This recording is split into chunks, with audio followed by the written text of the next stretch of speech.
नमस्कार, मैं निकिता और आप देख रहे हैं सी न्यूज भारत। वक्त हो चुका है न्यूज बुलेटिन का। खबरों के इस बुलेटिन में देखिए, पश्चिम चंपारण बेतिया में नवनिर्वाचित मुखिया संघ की बैठक एमएलसी प्रतिनिधि राजेश सिंह के आवास पर की गई। साथ ही देखिए चतरा में किस तरह रफ्तार का कहर लगातार जारी है, और देखिए एटा में जल निगम की लापरवाही से परेशान होकर क्या कुछ कह रहे हैं यहाँ के ग्रामीण। ऐसी तमाम खबरों पर विस्तार से करते हैं चर्चा। खबर पश्चिम चंपारण बेतिया से है, जहां नरकटियागंज प्रखंड के सभी नवनिर्वाचित मुखिया संघ की एक बैठक बुधवार को एमएलसी प्रतिनिधि राजेश सिंह के आवास पर की गई। बैठक के दौरान पंचायतों में आवश्यक विकास कार्यों की समीक्षा करते हुए विचार विमर्श किया गया। बैठक के दौरान पंचायतों में विकास कार्यों को लेकर हो रही समस्याओं पर विचार किया गया। प्रतिनिधि है, आपके द्वारा बैठक का आयोजन किया गया है, क्या कहिएगा बैठक को लेकर? माननीय मुखिया गण यहाँ पे सब किसी का नाना प्रकार का विभिन्न प्रकार का समस्या था, इसलिए इस बैठक को कराया गया। इन लोगों ने हमारे सामने विभिन्न प्रकार का समस्या रखा। हम आगे अपने जो प्रतिनिधि हैं श्री सौरभ कुमार जी, उनको इस समस्या से अवगत कराएंगे और इसका समस्या का समाधान करने के लिए उनसे निवेदन करेंगे। धन्यवाद। संघ का बैठक हो रहा है, किस उद्देश्य से हो रहा है, क्यों किया जा रहा है? ये मुखिया संघ का भी बैठक हो रहा है और हमारे माननीय एमएलसी सौरभ कुमार जो नए निर्वाचित सदस्य हैं, उनके प्रतिनिधि राजेश सिंह के द्वारा यह बैठक का आयोजन किया गया और यह बैठक राजेश सिंह के दरवाजे पर बिनवलिया में हो रहा है। इसमें अनेकों तरह के पंचायतों में समस्या है।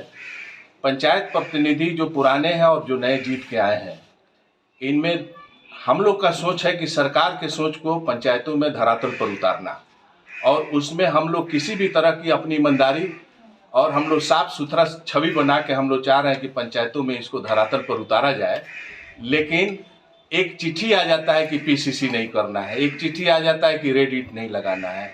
तब मैं आपसे पूछना चाहता हूँ, ईटीवी के माध्यम से हम सरकार तक की आवाज़ पहुँचाना चाहते हैं कि पेवर ब्लॉक का दाम है 18 रुपया जो पंचायतों में जा रहा है, और उसी पेवर ब्लॉक का दाम है 30 रुपया जो पेट्रोल पंप पर लग रहा है। हम कौन सा क्वालिटी लगाएं कि हमारे यहाँ मजबूत होगा? 30 रुपये वाला लगाते हैं तो उसका रेट नहीं है, और 18 रुपये वाला लगाते हैं तो वो उसका डेंसिटी नहीं है, मजबूती नहीं है, वो चूर हो जा रहा है। तो पंचायत में हम मुखिया हैं, हम न पंचायत का समस्या जानते हैं कि हमारे यहाँ कौन रोड इम्पोर्टेंट है, किस पर पेवर ब्लॉक लगाना है, किसको पीसीसी करना है और कहाँ नाली बनाना है। हमको गाइडलाइन कीजिएगा, पटना से बैठ के सरकार द्वारा हमको बांध दिया जाएगा कि हम जो कह रहे हैं वही काम कीजिए, तो फिर हमारे मुखिया कमज़ोर हैं।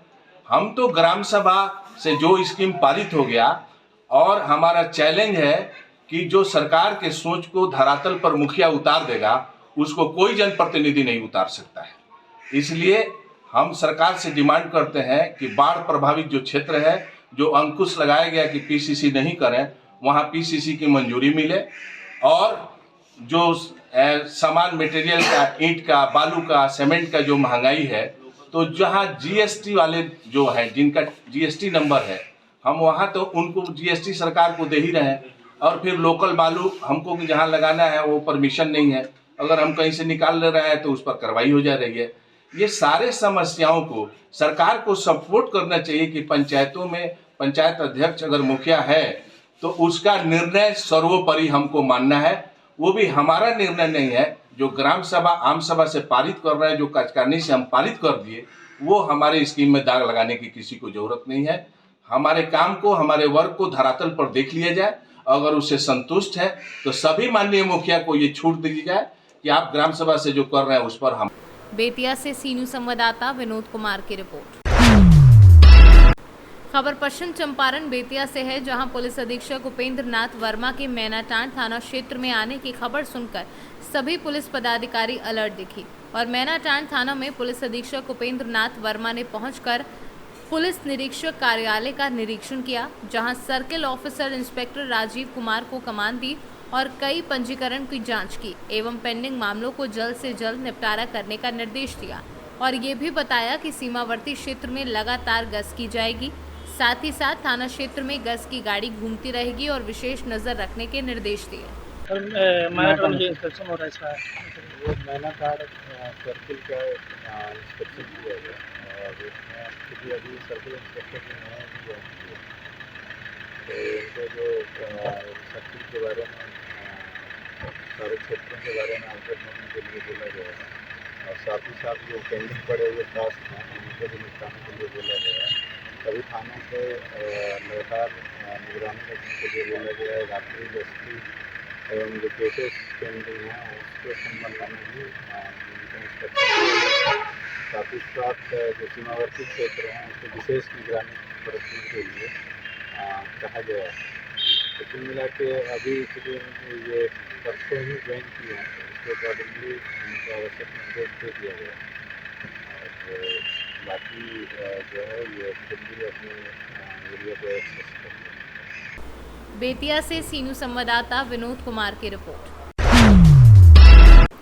चतरा में रफ्तार का कहर बदस्तूर जारी है। परिवहन विभाग के लाख प्रयासों के बावजूद सड़क दुर्घटना पर ब्रेक नहीं लग पा रही है। इसी का नतीजा है कि देर शाम अज्ञात बेकाबू वाहन के चकमे के बाद अनियंत्रित होकर सड़क किनारे गड्ढे में कार के गिर जाने से गाड़ी में सवार गर्भवती महिला सिपाही व उसके पति जख्मी हो गए, जिसके बाद आनन फानन में ग्रामीणों के सहयोग से दोनों को गाड़ी से निकालकर उपचार के लिए अस्पताल भेजा गया, लेकिन सदर अस्पताल में इलाज के दौरान महिला सिपाही ने दम तोड़ दिया। विभागीय अधिकारियों के अनुसार महिला सिपाही पूर्णिमा कुमारी 8 महीने की गर्भवती थी और वह अपना मेडिकल चेकअप कराकर हजारीबाग से अपने पति के साथ निजी वाहन से चतरा लौट रही थी। इसी दौरान चतरा से हजारीबाग की ओर जा रहे अज्ञात वाहन ने उन्हें चकमा दे दिया, जिससे गाड़ी अनियंत्रित होकर सड़क किनारे गहरे गड्ढे में चली गई। घटना सदर थाना क्षेत्र के रामटुंडा इलाके की बताई जा रही है। बल्कि एक महिला आरक्षी पूर्णिमा कुमारी आरक्षी संख्या 850 अपने पति के साथ वो हजारीबाग से मेडिकल ट्रीटमेंट करा के वापस चतरा रही थी। इसी क्रम में सदर थाना क्षेत्र के रामटुंडा के पास रोड एक्सीडेंट हो गया और बेहतर इलाज के लिए सदर अस्पताल चतरा लाया गया, जहां उनकी मृत्यु इलाज के क्रम में हो गई है। वो गाड़ी उनके पति ही चला रहे थे।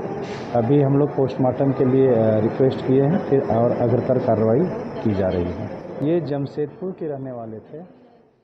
चतरा से सीनू संवाददाता लकी की रिपोर्ट। जनपद एटा की तहसील जलेसर के ब्लॉक अवागढ़ अंतर्गत इसौली जलेसर मार्ग स्थित गांव बाकलपुर में जल निगम का मामला सामने आया है, जहां जल निगम के कर्मचारियों ने सड़क के किनारे फुटपाथ पर एक 6 फीट गहरा गड्ढा एक हफ्ता पहले खोलकर डाल दिया है और जल निगम के कर्मचारियों द्वारा आज तक कोई समाधान नहीं किया गया, जिससे गांव वालों और राहगीरों को काफी परेशानी आ रही है। बीच गांव में सड़क किनारे खुदे हुए इस गहरे गड्ढे की वजह से कोई बड़ी दुर्घटना होने की संभावना रहती है और सड़क पर जलभराव की स्थिति बन गई है। क्या नाम है? गांव कौन सा है? बागलपुर। ये सड़क के किनारे गड्ढा कब से खुदा पड़ा है? जैसे एक हफ्ता हो गया सर। काहे का गड्ढा है ये पानी की टंकी का पाइपलाइन पड़ी हुई है इसमें। अच्छा, कौन खोद के गया इस गड्ढे को? पानी वाले खोद गए थे, जल विभाग वाले। अच्छा, 8 दिन पहले से खोद गए? हाँ, ऐसे ही पड़ा हुआ है। अभी तक इसका कोई इंतजाम नहीं है? कुछ नहीं हुआ। ये बिल्कुल सड़क के किनारे है। हाँ जी। इसमें तो कोई पशु वगैरह भी गिर सकता है? बच्चे भी गिर सकते हैं, बच्चे यहाँ रहते हैं। अच्छा, बच्चे भी गिर सकते हैं। ये तो समस्या है इस गड्ढे से। पानी आता है नलों में से? कभी नहीं आया। अच्छा, कभी आया ही नहीं? अच्छा। एटा से सीनू संवाददाता रमेश यादव की रिपोर्ट।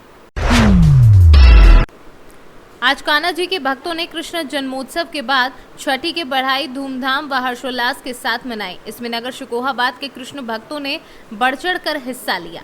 मैडम, ये किस तरीके का प्रोग्राम किया जा रहा है? छठी की भगवान की यात्रा है, जो हम पटवारी से लेके लगभग मेन जो प्रबुद्ध वर्ग है, जिसमें सभी जात के लोग हैं, और हम लोग कान्हा जी की छठी की यात्रा लेके पैदल बिना किसी बैंड बाजे के कान्हा जी को गोद में उठाएंगे और लेके चौमुखी मंदिर तक जाएंगे। मैडम, इस यात्रा में कितने भक्तगण अपनी सहभागिता निभाते हुए? हम लोग तो मुश्किल से 15-16 हैं। बाकी तो ये कारवा है, अगर रास्ते का कोई व्यक्ति शामिल हो जाएगा तो उसे कौन रोकेगा। मैडम, ये किस जी स्वागत करती हूँ और आज हम सभी मिलकर तो कृष्णा जी की छठी की शोभा यात्रा निकाल रहे हैं। ये पटवारी मंदिर से शुरू होकर चौकी मंदिर को समापन होगी और हमारी मेला की पद यात्रा होगी और बिना गाजे बाजे गोद में लेके और श्रद्धा भाव से भजन गाते हुए और कीर्तन करते हुए अपनी यात्रा। श्री कृष्णा प्रिय बंधुओं, जैसा कि विदित है, श्री कृष्ण जन्म महोत्सव का यह सप्ताह चल रहा है। उसी के तत्वावधान में विगत कई वर्षों से फिरोजाबाद में श्री कृष्ण जन्म जयंती महोत्सव समिति के द्वारा यात्रा निकाली जाती है, लेकिन उस समिति के कुछ लोग शिकोहाबाद में भी रहते हैं जो फिरोजाबाद में सम्मिलित नहीं हो पाते। तो उसी निर्धारित कार्यक्रम के अनुसार फिरोजाबाद वाली समिति के तत्वावधान में जो शिकोहाबाद की शाखा है उसके माध्यम से आज के इस आयोजन को किया जा रहा है और बहुत ही शांतिप्रिय ढंग से प्रशासन का सम्मान करते हुए, सभी धर्मों का, सभी वर्गों का साथ लेते हुए, क्योंकि कृष्ण जन जन के आराध्य हैं, जन जन के प्राण हैं और कृष्ण ही आकर्षण करने वाले हैं। इसी को दृष्टिगोचर करते हुए हम समाज को एक सुंदर संदेश, एक प्रेम का संदेश, क्योंकि कृष्ण प्रेम के देवता हैं। बाकी सभी देवताओं के हाथ में आपको अस्त्र और शस्त्र दिखेंगे, लेकिन भगवान कृष्ण के हाथ में केवल मुरली है जो प्रेम का संदेश दे रही है। सारे जगत में प्रेम का प्रचार हो, प्रसार हो, सभी लोग प्रेममय ढंग से रहें, इसी के तत्वावधान में आज का यह मंगलमय आयोजन किया गया है। और आप सभी को एक बार पुनः कृष्ण जन्म जयंती महोत्सव की बहुत बहुत शुभकामनाएं, बहुत बहुत बधाई। नंद घर आनंद भयो, जय कन्हैया लाल की जय, जय श्री राधे। फिरोजाबाद से सी न्यूज़ संवाददाता सन्नेश कुमार गुप्ता की रिपोर्ट। फिलहाल के लिए इस न्यूज बुलेटिन में बस इतना ही। देश और दुनिया की तमाम खबरों के लिए देखते रहिए सी न्यूज भारत।